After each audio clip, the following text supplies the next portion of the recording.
जय जिनेंद्र बंधुओं, हम सभी लोग भावना द्वात्रिंशतिका के इस शिविर में भावना द्वात्रिंशतिका पढ़ रहे हैं और भावना द्वात्रिंशतिकाओं में बहुत अच्छे तरीके से बहुत आत्मा और पर का जो संबंध है और उस संबंध का विच्छेद करने की बात यहाँ पर बताई गई है कि आत्मा का शरीर से भी संबंध नहीं है तो अन्य लोगों से कैसे संबंध हो सकता है। ऐसी अनेक प्रकार से भावनाएं बताई गई हैं जो हमें अपनी आत्मा में स्थित होने का उपदेश दे रही हैं और जो हमें निरंतर प्रेरित कर रही हैं कि हम अपने आत्म तत्व को जानें और समझें। और सामायिक में इस प्रकार की भावनाएं की जाती हैं जिससे हम निरंतर अपनी आत्मा के स्वरूप को जान सकें और पहचान सकें।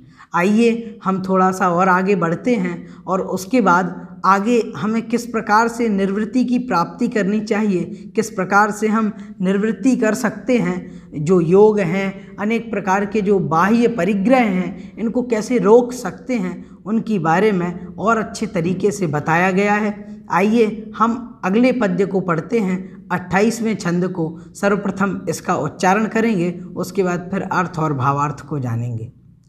संयोगतो दुःखमनेक भेदं यतोष्णुते जन्मवने शरीरी ततस्त्रिधासौ परिवर्जनीयो ययासुना निर्वृतिमात्मनीनाम्। इस प्रकार से यहाँ इसका उच्चारण किया। यहाँ पर आपको ध्यान रखना है कि दुःखमनेक भेदम, दुःखमनेक भेदम, दुख नहीं है, इसको दुख बोलना है हमें। उसके बाद में यतोष्णुते, यतोष्णुते इसका उच्चारण करना है इस प्रकार से। उसके बाद में देखें तो ततस्त्रिधासौ, कुछ लोग इसमें कंफ्यूज हो जाते हैं उच्चारण करने में, आपको ध्यान रखना है ततस्त्रिधासौ, ततस्त्रिधासौ इस प्रकार से इसका उच्चारण करना है। उसके बाद देखें तो परिवर्जनीयो, उसके बाद में ययासुना, ययासुना, ययासु, ययासुना इस प्रकार से इसका एक दो बार आप बोलेंगे तो आपका उच्चारण बन जाएगा। उसके बाद में है निर्वृतिमात्मनीनाम, निर्वृतिमात्मनीनाम इस प्रकार से इसका उच्चारण है। आइए हम देख लेते हैं कहाँ कहाँ पर संधि हुई है और उस संधि का किस प्रकार से हमें विच्छेद करना है। सबसे पहले तो संयोगतो दुःखम अनेक भेदम है, तो इसमें संधि का विच्छेद हो जाएगा संयोगतः दुःखम, इस प्रकार से ये अलग अलग हो जाएंगे।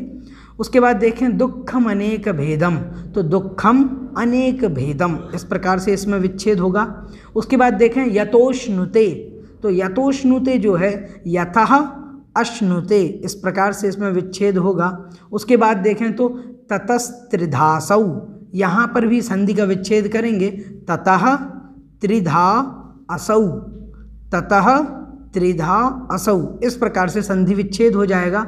उसके बाद देखें तो परिवर्जनीयो ययासुना, यहाँ पर स्वादि संधि है, इसको अलग अलग करेंगे तो परिवर्जनीयः ययासुना इस प्रकार से ये अलग अलग हो जाएंगे। उसके बाद अंतिम पद है उसमें देखें तो यहाँ पर निर्वृतिमात्मनीनाम, तो इसका विच्छेद करेंगे निर्वृतिम आत्मनीनाम इस प्रकार से यहाँ पर संधि का विच्छेद हो गया। आइए अब हम इसका अन्वय जान लेते हैं, उसके बाद एक एक शब्द का अर्थ और फिर भावार्थ को जानेंगे। यतः शरीरी जन्मवने संयोगतः अनेक भेदम दुःखम अश्नुते ततः आत्मनीनाम निर्वृतिम ययासुना असौ त्रिधा परिवर्जनीयः। यहाँ पर इसका अन्वय हुआ। अब देखते हैं एक एक शब्द का अर्थ क्या होता है।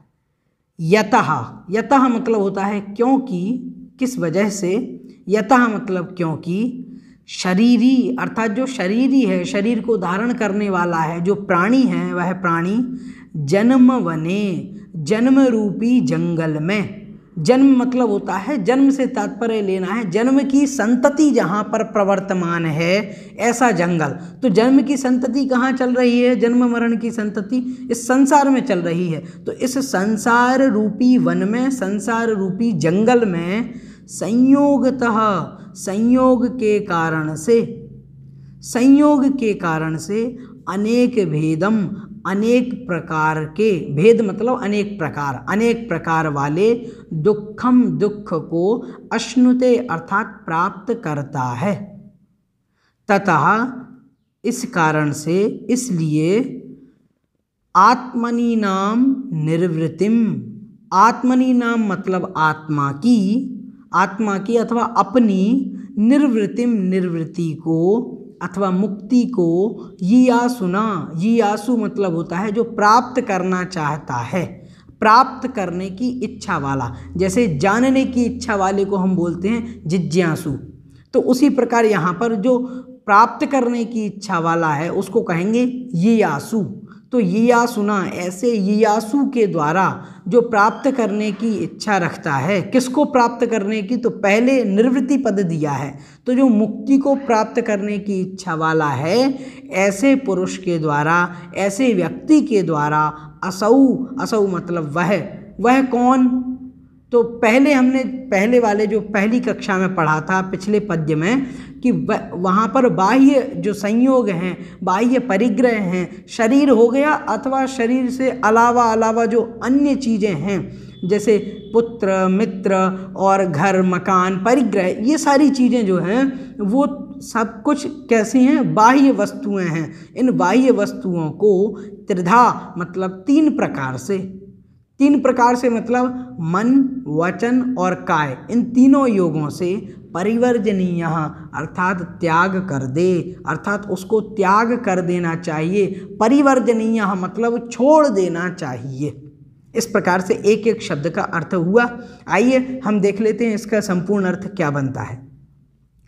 क्योंकि प्राणी संसार रूपी इस जंगल में संयोग के कारण से अनेक प्रकार के दुख को प्राप्त करता है, इसीलिए अपनी निर्वृत्ति को चाहने वाले पुरुष के द्वारा, अपनी मुक्ति को प्राप्त करने की इच्छा वाले पुरुष के द्वारा, व्यक्ति के द्वारा संयोग जो है, बाह्य संयोग हैं, बाह्य वस्तुएं हैं, वे तीन प्रकार से, तीनों योगों से त्याग कर देनी चाहिए। अब यहाँ पर जो भावार्थ हमें समझना है वो यह बताया है कि जो व्यक्ति यदि मुक्ति को प्राप्त करना चाहता है, यदि मुक्ति प्राप्त करना चाहता है, मुक्ति का यीयासु है, उसको इन बाह्य संयोगों का त्याग कर देना चाहिए। मतलब यह है कि इस संसार में, इस संसार रूपी जंगल में जो हम सभी प्राणी हैं, ये संयोग के कारण से अनेक प्रकार के दुखों को सहन कर रहे हैं। मतलब कभी भी किसी चीज़ का संयोग हो जाता है, हमें कभी कभी ऐसा लगने लगता है कि इस संयोग से सुख है, लेकिन संयोग से सुख नहीं होता, उससे दुख भी होता है और दुख ज़्यादा होता है, सुख तो क्षणिक रहता है। जैसे विवाह हुआ तो हमें लगा संयोग है, लेकिन अब वह संयोग से हमें सुख तो मालूम हुआ शुरुआत में, प्रारंभ में कुछ एक आध दिन, दो चार दिन या शुरुआत में कुछ एक पल के लिए लगा, लेकिन ऐसा संयोग हमें लगा कि यह संयोग सुख वाला है, सुखद है, परंतु वह दुखद हो जाता है, दुख देने वाला बन जाता है। अब विवाह कर लिया तो फिर उसको गृहस्थी बसाना है और अनेक प्रकार के घर चलाने के लिए हथकंडे अपनाने पड़ते हैं और अनेक प्रकार के काम करने पड़ते हैं। फिर ऐसा लगता है कि कहीं मैं शादी करके फंस गया हूँ और फिर अनेक प्रकार के दुखों के जाल में ऐसा लगने लगता है कि मैं कहाँ इस चक्कर में पड़ गया हूँ। तो पहले तो हमें ऐसा लगा कि ये संयोग सुखकारी है, लेकिन वह संयोग दुखद बन जाता है।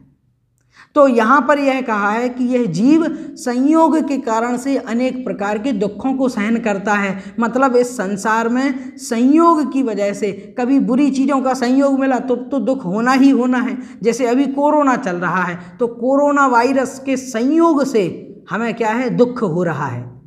और यदि और कोई अच्छी भी चीज़ आ जाए, जैसे मान लो हमने रसगुल्ला लिया कि हम अब तो ये तो अच्छा है, इसके संयोग से सुख मिलेगा, ऐसा सोच लिया, लेकिन वह भी सुख को देने वाला नहीं है। वो एक दो रसगुल्ला हमने खाए, तब तक तो वो हमें लगा कि चलो ठीक है, और मन में आया कि ज़्यादा खा लें तो बीमार पड़ गए, परेशानी हो गई। तो ये जो है यह संयोग की वजह से भी दुख होता है। तो ये संयोग, हम सोचते तो हैं कि सुखकारी चीज़ें हैं, संयोग से दुख नहीं होगा, लेकिन इनसे भी दुख होता है। हमें भले ही मालूम नहीं पड़ता है, प्रकट रूप में हमें दिखता नहीं है, लेकिन वास्तविक रूप में अनेक प्रकार के दुख इस संयोग के कारण से होते हैं। इसलिए जो जीव यदि अपनी मुक्ति को चाहता है, मुक्ति को प्राप्त करना चाहता है, ऐसा जो मुक्ति का जिज्ञासु है, मुक्ति को प्राप्त करने वाला चाहता है, मुक्ति का इच्छुक है, ऐसे उस व्यक्ति के द्वारा इन बाह्य संयोगों का त्याग कर ही देना चाहिए। और ऐसे नहीं, मन, वचन और काय, इन तीनों से ही त्याग कर देना चाहिए। शरीर से भी त्याग कर दो, अर्थात कि कोई विशेष काय रूप से भी, हमारी क्रिया रूप में भी कोई संबंध नहीं रहे, और वचन रूप में भी नहीं रहे, और मन से भी ये बात हो जानी चाहिए, और मन में भी हमारे नहीं आना चाहिए। नहीं, वैसे तो हमने कह दिया कि ये हमारे संबंधी नहीं है, लेकिन मन में अभी भी बना हुआ है, तो ऐसा भी विचार नहीं होना चाहिए। इस प्रकार से उन्होंने कहा कि तीनों प्रकार से त्याग कर देना चाहिए। मतलब जब हम सामायिक करें तो सामायिक के समय तो कम से कम इतना रहना ही चाहिए कि हम बाह्य संयोग जितने भी हैं, बाह्य पदार्थ जितने भी हैं, उन सभी का त्याग कर देवें। जब सामायिक ऐसे ही किया जाता है कि संसार में जो कुछ भी, समस्त जो परिग्रह है, चाहे वो कैसा भी हो, कितना भी हो, वो मेरा नहीं है, इस प्रकार की भावना से केवल एकमात्र आत्मा ही मेरी है, ऐसा भाव करके फिर सामायिक किया जाता है। एक बार की बात है, एक सेठ जी एक शमशान में गए हुए थे और वहाँ वह सामायिक कर रहे थे। तो सामायिक करते समय एक हार वो पहने हुए थे, माला पहने हुए थे, और वह रत्नों की माला थी। उन्होंने उसको उतार करके वहीं रख दिया कि अब मैं सामायिक कर रहा हूँ, तो बाह्य परिग्रहों का मेरा त्याग है, ऐसा कह करके उन्होंने उसको वहीं पर छोड़ दिया। अब जब उन्होंने ऐसा कर दिया तो एक व्यक्ति वहाँ से गुजर रहा था, उसने देखा कि यह तो सामायिक कर रहे हैं सेठ जी, और ये तो आंख मूंद करके बैठे हुए हैं, मैं तो चुपचाप जा कर के इनका जो हार है वो उठा करके ले आऊँ। तो उसने वैसा ही किया, वो ले करके आ गया। तो जब हार उसके पास में आया तो वह घर ले करके गया, उसने अपनी पत्नी को बताया और पत्नी से कहा, एक काम करो, इस हार को बाजार में ले जाओ और बाजार में ले जा करके किसी के यहाँ पर गिरवी रख दो, और इससे जो पैसा आएगा उस पैसे से मैं विदेश जाऊँगा और विदेश जा कर के फिर खूब धन संग्रह कर लूँगा, कुछ पैसा कमा लूँगा। ऐसा उसने सोचा, तो उसने अपनी पत्नी को दे दिया, और पत्नी गई और पत्नी जा कर के एक सेठ जी की दुकान पर जा कर के उसने बहुत पैसे उससे ले लिए और वो हार अपना गिरवी रख दिया। बाद में जब वह व्यक्ति अपने विदेश चला गया और विदेश जा कर के और बहुत धन संग्रह करके, पैसा कमा करके खूब ठाट बाट से जब अपने गांव को लौटा, तो लौट करके फिर उसने अपनी पत्नी से कहा, सुनो, अब मैंने पैसा भी कमा लिया है, तो देखो जो हार तुम रख करके आई थी, वो हार वापस लेने के लिए जाना है। बताओ किस सेठ के यहाँ पर तुम गई हुई थी, और चलो साथ में चलते हैं और वो हार लेकर के आ जाते हैं। तो वह अपना धन लेकर के पहुंचा।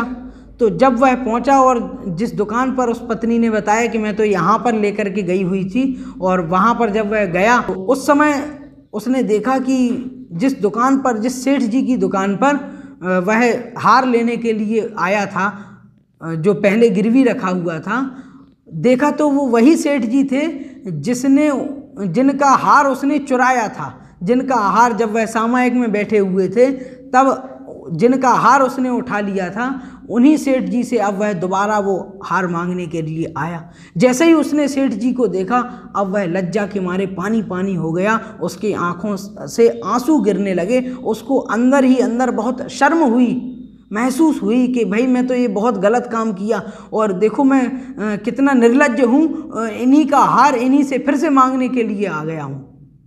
तो वह उन सेठ जी के पास जाकर के और उसने तुरंत अपने हाथ जोड़े और उनके पैरों पर गिर गया और कहा कि सेठ जी, मैं बहुत गलत कर रहा हूँ, ये हार जो है यह तो मैंने आप ही का हार चुराया था, और इसी हार को फिर मैं आपसे मांगने आ रहा हूँ, मुझसे बड़ा अपराधी तो कोई और हो ही नहीं सकता।